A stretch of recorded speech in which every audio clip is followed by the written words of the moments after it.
413일 만입니다. 지난해 6월이에요. 지난해 6월 끊어졌던 남북 간의 통신 연락선이 어제 복원됐습니다. 근데 좀 갑작스러웠어요. 왜냐하면 이걸 끊을 때 북한이 일방적으로 끊었죠. 연락사무소도 일방적으로 폭발을 했고, 그러면서 청와대를 향해서 봄날은 오지 않을 거다, 이런 독설까지 퍼부었었던 북한인데 왜 지금 뭐가 바뀌었길래 이런 궁금증이 생길 수밖에 없습니다. 자, 자세히 들여다보죠. 국립외교원 김준영 원장 연결돼 있습니다. 김준영 원장님, 안녕하세요. 네, 안녕하십니까. 네. 우선 그동안 무슨 일이 벌어졌던 건가, 저는 팩트부터 좀 짚어보고 싶은데요. 네. 첫 화해의 시작은 친서였다. 문 네. 대통령이 보낸 친서였다. 맞습니까? 네, 맞습니다. 저도 그렇게 알고 있습니다. 그 아까 4월에 말씀하신 것처럼 봄날은 안 왔지만 여름이지 않습니까? 예, 봄날은 지났고요. 네. 왜 그런 말씀을 드리냐 하면은 예. 그냥 지금까지 남북미의 채널 중에 유일하게 살아있던 게 정상 간의 채널이었다고 할 수 있습니다. 자, 기억해 보시면 네. 김여정 위원장 계속 비난도 하고 그다음에 그 남북 연락사무소를 폭파시키고 거기에다 군대 주둔하는 걸 막았던 사람이 김정은이었습니다. 파국으로 가기 직전에. 네. 그다음에 우리 공무원 피살 때도 사과했던 사람이에요. 그러니까 그동안에, 그리고 트럼프는 지금 이제 물러갔지만 예. 정상 간의 채널은 근근히 살아남아 있었다라고 저는 생각하거든요. 그리고 북미 간의 친선이나 남북 간의 친서 정도는 충분히 할 수 있는 그 정도의 마지막 그 마지노선은 남아 있었던 것이 이번에 친서로 연결되면서 다시 통신선 복구로 연결된 것 같습니다. 그러니까 사실은 그러니까 완전히 망가진 건 아니었거든요. 사무소 폭파할 때 이제 그게 가장 충격적인 장면으로 지금 저한테 남아 있거든요. 네, 맞습니다. 사무소 폭파시키고 여러 가지 독설들이 쏟아질 때 항상 명의가 김여정이었지 김정은이 아니었다. 그것에 주목해야 된단 말씀이세요? 네, 맞습니다. 맞습니다. 네네. 결국은 시켜서 한 사람은 제일 위의 사람 아니겠는가 우리가 생각은 하지만 어쨌든 공식적으로 이름을 걸고 나섰던 건 김여정이지 김정은이 아니었다. 이거는 뭔가 여지를 남겨둔 것이었다, 이렇게 보시는 거군요. 그렇습니다. 비난 수위도 이렇게 당국자, 남한 당국자라고 했지 대통령을 직접 거명하면서 비판한 적은 없었거든요. 그러니까 북한으로서도 완전히 판을 망가뜨리지 않겠다는 게 있었고 그 효과, 그 결과로 아마 지금 다시 살려낸 그 친서 교환으로 이어진 것 같습니다. 그럼 4월에 문재인 대통령이 먼저 보냈다는 친서, 그리고 나서 한 10번 정도 주고받고 했다는 그 친서 안에는 어떤 내용들이 담겨 있었던 겁니까? 네, 이게 이제 저도 보질 않았으니까 모르겠습니다만 기본적으로 4월 달에 했다는 거는 판문점이지 않습니까? 그러니까 이 판문점과 싱가포르 회담은 남북미의 가장 상징적인 한반도 평화 프로세스의 출발점이라는 점에서 3주년, 특히 이제 그때의 평화 프로세스를 기념하는 또는 그것을 살려야 되지 않겠느냐는 그런 제안을 한국 쪽에서 먼저 한 것 같고요.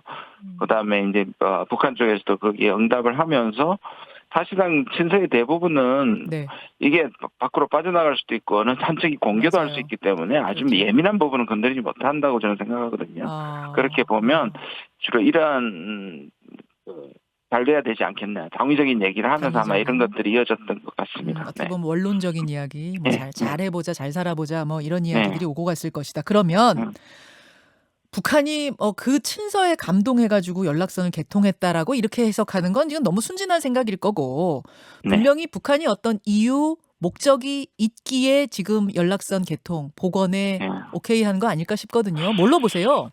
보시면 우리가 약간 지금 희망 고문을 하면 안 되거든요. 저는 이게 굉장히 중요하고 긍정적이지만 이게 엄청나게 남북미 사이의 협상을 거쳐서 그다음 협의를 끌어내기 위해서 또는 그걸 준비하는 과정에서 이미 다 됐는데 첫 시동을 건 게 아니고, 그러니까 협상의 결과물하기보다는 시동이라고 보셔야 될 것 같습니다. 그러니까 이게 치밀하게 지금 물밑에서 했고, 그 다음에 이 다음에 무슨 순서가 있고 이런 게 아니라는 말씀을 드립니다. 그러나 그래서 그다음 벌써 정상회담 얘기가 나오고 있고 북한 남북미가 연결되고 북미가 연결되는 얘기가 나오는데요. 저는 분명히 이 시동이 그렇게 갈 수 있다는 가능성을 전제하더라도 이게 너무 쉽게 모든 일이 일어날 거라는 건 또 다른 희망 고문이 될 수 있기 때문에 조금 더 냉철해야 될 필요는 있을 것 같습니다. 그런데 보시면 이게 이제 우리의 기대의 속도하고 현실의 속도가 좀 차이가 나는 건데요. 북한으로 봤을 때는 미국에 기대했던 북한 대북 정책 리뷰라든지 네. 한미 정상회담이 나쁘지 않았습니다. 네. 그리고 북한의 비난 수위도 상대적으로 크지는 않았는데, 네. 그러나 북한이 협상장에 나올 정도의 그런 인센티브는 없었단 없었죠. 말이에요. 그렇죠. 그럼 그 속도대로 지금 또 북한은 맞추는 거죠. 북한도 미국이 좋게 나왔는데 이 판을 깨고 싶지는 않을 것이고, 내부적으로 힘들고 북중 관계에 힘을 들이지만 이 대남 채널과 대미 채널을 그대로 하나의 그 살려두는, 이걸 확보해두는 땅다지기라 그럴까요? 그럴 필요성이 생긴 거죠. 그 미국이 분명히 지금 뭐 나쁘진 않은데 나쁘지 나쁜 정도는 않습니다. 네. 아닌데 그렇다고 해서 북한이 막 덜컥 손을 잡을 정도로 뭔가를 네. 내주고 있는 상황도 아니니까 네. 북한도 그러니까 치고 빠지고 어제 펜싱 봤습니다만 막 왔다 갔다 하듯이 예. 그 정도 느낌으로 그러면은 연락사무소 개통했다 정도로 받아들여야지 예. 이게 완전히 우리 페이스로 뭐가 시작됐다 이렇게 보면 안 된다 그 말씀이시군요. 그렇죠. 그렇게 보시면 속도를 맞추는 거죠, 북한도. 그러니까 북한은 협상장에 나가는 건 전제 조건을 달았습니다. 미국이 대북 적대시 정책에 대한 확실한 약속을 하라. 그럼 나가겠다는 얘기였거든요. 근데 미국의 답은 북한이 먼저 네. 확실한 비핵화 조치를 하라는 거였거든요. 네, 그러니까 네. 그런 차원에서 좀 보셔야 할 것 같습니다. 네. 알겠습니다. 뭐 이제 여러 분석들이 다양하게 나오고 있던데 이런 분석도 있더라고요. 내년이 한국 대선이 있는 네. 해니까 아마 요 타이밍을 본 거 아니겠느냐. 뭔가 대선에 영향을 끼치기 위한 건 아니겠는가? 뭐 이런 얘기도 있던데 어떻게 보세요? 전 대선 영향까지는 아니지만 북한으로 봐서도 지금 다음 대선에 대해서 주의 깊게 할 수밖에 없지 않습니까? 그래서 아까 말씀드린 것처럼 여러 가지 채널을 살려뒀다가 상황에 따라서 그게 나가는 것하고 완전히 끊어진 상황은 다른 거겠죠. 그러니까 그걸 북한도 지켜보겠다는 부분, 그다음에 그래서 제가 말씀드리는 것이 이 속도가 생각보다 안 빠를 수도 있다. 그러니까 이 다음 수순까지 그리고 특히 북한의 코로나 상황을 감안하면 네. 이게 대면이라든지 그다음 수순 같은 것들이 우리가 지금 다행이다, 긍정적이다. 물론 저도 그렇게 생각하지만 네. 그다음 바로 이어지지 않을 수도 있다. 이 부분에 대해서는 조금 더 치밀하게 우리가 좀 생각해 볼 필요가 있습니다. 바로 뭐가 탁 오지 않아도 너무 실망하지 말라는 지금 그 말씀으로 전 들려요. 그러나 분명히 긍정적인 건 당연히 맞지만. 네, 맞습니다. 네. 혹시 북한의 내부 상황이 좀 영향 끼쳤을 가능성은 없어요? 예를 들어 지금 코로나 같은 것들. 예, 있죠. 그것도 있고 이제 어떤 부분에서는 그래서 뭐 식량 벌써 뭐 백신 지원한다는 얘기가 나오는데요. 뭐 그것도 상당한 시일이 걸리겠지만 북한 내부 입장에서 그걸 덥석 받을 입장도 저는 아닌 걸로 알고 있습니다. 그거 왜 그렇습니까? 지금 내부 사정이 또 그 코로나 상황이 그동안에 북한은 굉장히 원시적인 방법으로 완전히 닫아 걸었는데도 뭔가 저는 자세한 건 모르지만요. 정확한 건 모르지만 뭔가 방에 구멍이 생겼다는 관측들이 나오고 있는 것을 봐서 북한도 지금 이 고비를 지나가야 하거든요. 지금 북한이 대외적으로는 아직 확진자 제로잖아요. 없다는 거잖아요. 네. 그렇지만 뚫렸다는 얘기가 좀 들리나요? 예, 그렇습니다. 전문가들 사이에서 그렇게 보면 이제 워낙에 이제 닫고 있기 때문에 정확한 건 모르지만 분명히 문제가 생겼고 북한에 나오는 담론들을 보면은 이제 위기감들이 자꾸 등장하거든요. 확진자는 없지만 계속 위기 상황이라고 얘기를 하는 거 보면 그렇다는 말씀을 드리는 겁니다. 네. 알겠습니다. 교수님 제가 올해 1월 1일에 인터뷰했던 거 기억하세요? 뭐였죠? 신년 인터뷰 했잖아요, 우리 여기. 네네, 했죠. 네. 나오셔서 했잖아요. 근데 저는 기억은 합니다만 내용을. 내용이. 네. 신년 전망해 주셨어요. 그때 신년 네네. 전망하시면서 뭐라고 맞습니다. 하셨냐면, 네. 판이 깨지진 않았다. 예. 구름 속에 한 줄기 빛. 그리고 이제 실버 라이닝. 맞습니다. 네. 그 얘기 하셨던 거 기억하시죠? 예. 실버 라이닝을 기대해 볼 만한 해다 그러셨는데 네. 사실 그때는 확 와닿진 않았어요. 확 와닿진 않았는데 지금 이 돌아가는 거 보니까 이 친서 뭐 이런 게 약간의 그런 실버 라이닝은 아닐까 뭐 이런 맞습니다. 생각도 맞아요. 예, 딱 실버 라이닝을 보시면 될 것 같습니다. 실버 라이닝으로 딱 보면 됩니까? 네. 그러면 아까 앞서가지는 말라고 하셨습니다만 그래도 기대하게 되는 건 이 분위기가 좋게 연결이 되면 남북 정상 간의 한 라인도 복원되고 그걸 넘어서면은 남북 정상회담 뭐 과거에 그냥 갑자기 어느 날 판문점에서 만났듯이 뭔가 이렇게 또 하루아침에 될 수도 있는 거 아닌가? 어떻게 보세요? 보시면 2차 실무회담 있었지 않습니까? 트럼프 대통령이 취소하는 바람에 갑작스럽게 모두가 놀란 그 갑작스러운 네. 원타임 협상을 2차 남북 정상회담을 판문점에 했는데 그런 상황 저는 배제하지 않고요. 그렇게 가기 위해서 아마 엄청나게 우리 노력하겠지만 기본적으로 아까 말씀드린 여러 가지 정황상 예.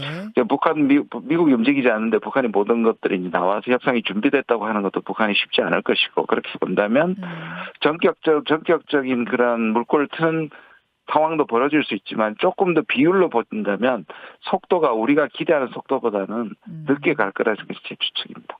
그 전격적인 물꼬가 트는 것도 결국은 미국의 사인과 맞아야지 이게 가능한 건가요? 그렇죠. 네. 그렇군요. 그래서 아까 말씀드린 것처럼 이것들이 모든 합의가 된 다음에 하나의 이번엔 1단계, 2단계, 3단계로 가는 게 아니고 이것이 일종의 시동을 건 거지 어떤 협상의 결과물이 아니라는 부분은 우리가 분명히 인지를 하고 있어야 될 것 같습니다. 그런데 문재인 대통령 임기 중에 어게인 2018 한 번 더 그런 정상회담 이거는 아직은 꿈이다. 꿈이라고까지 아니지만 저는 충분히 그 부분을 노력해야 하지만 희망 고문이 돼서는 안 된다는 생각을 하고 있습니다. 가능성은 있지만 그게 이건 누구도 장담할 수는 없다. 그 정도로 보면 됩니까? 네. 자, 이 화해 무드가 계속 이어지기 위한 첫 번째 관문은 한미 연합훈련이 될 것 같습니다. 네. 다음 달인데요, 여러분. 제일 북한이 민감해하는 게 이 한미 연합훈련이에요. 제일 껄끄러워해요. 보기 싫어해요. 근데 미국의 바이든 대통령은 화해를 위한 유인책은 없다. 이렇게 말을 했습니다. 네. 그러니까 일부러 북한 좋으라고 한미 연합훈련 하던 거 중단하고 이럴 생각은 없다는 걸로 들리는데 어떻게 해석하세요? 지금 그게 사실상 가장 중요한 예민한 문제인데요. 네. 그런데 이것 때문에 만약에 통신선을 연결시켜서 또 하게 되면 끊는다 이런 카드를 사용하기 위해서 했다는 건 지나친 해석이고요. 북한은 그동안에 트럼프 대통령이 약속했던 완전 중단이 아니라 계속 이어졌던 것에 대한 불만은 계속 나왔었고요. 그런데 뭔가 현실 상황이 뭐냐면 좀 축소된 형태로 저작년에 있었을 때 북한이 비난은 했지만 이 자체를 가지고 전체를 문제 삼아가지고 망가뜨린 건 아니란 말이에요. 그렇게 보면 원래도 조심스럽게 예측을 하면 이게 중단이냐 아니냐의 어떤 선택보다는 북한이 비판을 하더라도 이게 축소되는 정도로 지금 코로나 상황인 만큼 축소될 가능성이 많거든요. 그렇게 보면 이 자체가 완전히 앞으로 나아가는데 완전한 걸림돌이 되리라고 저는 생각하지는 않습니다. 그대로 할 거라고 보시는 거예요? 하고 축소되고 이걸 북한에 대해서 공격적인 부분에 대해서 이거를 위협적으로 보여준다는 정도의 관리만 하면 북한도 비판을 안 할 수는 없겠지만 넘어갈 수 있는 장애물이다. 알겠습니다. 5225님의 질문 마지막으로 드리겠습니다. 이번 남북통신선 개통에 미국과의 사전 교감이 있었을까요? 라는 질문. 전 진짜 저 현장에 있는 사람이 아니기 때문에 모릅니다만 우리가 말하는 통신 같은 거 예를 들어서 북한 대북 정책 리뷰를 했을 때 이메일로 보낸 것을 북한이 수용했다고 얘기를 했단 말이에요. 이 정도의 컨택은 있었을 거라고 봅니다. 그러나 아까 말씀드린 것처럼 실무자들이 만나거나 뭔가 협상의 분위기 그런 거는 전혀 없었다고 저는 알고 있습니다. 알겠습니다. 여기까지 오늘 말씀 듣도록 하죠. 원장님 고맙습니다. 네, 고맙습니다. 국립외교원 김준형 원장이었습니다. 김현정의 뉴스쇼는 청취자 여러분의 참여로 이루어집니다. 트위터, 페이스북, 레인보우 게시판, 그리고 단문 50원, 장문 100원의 유료 문자 샵 1212, 우물정 1212 통해 참여하실 수 있습니다.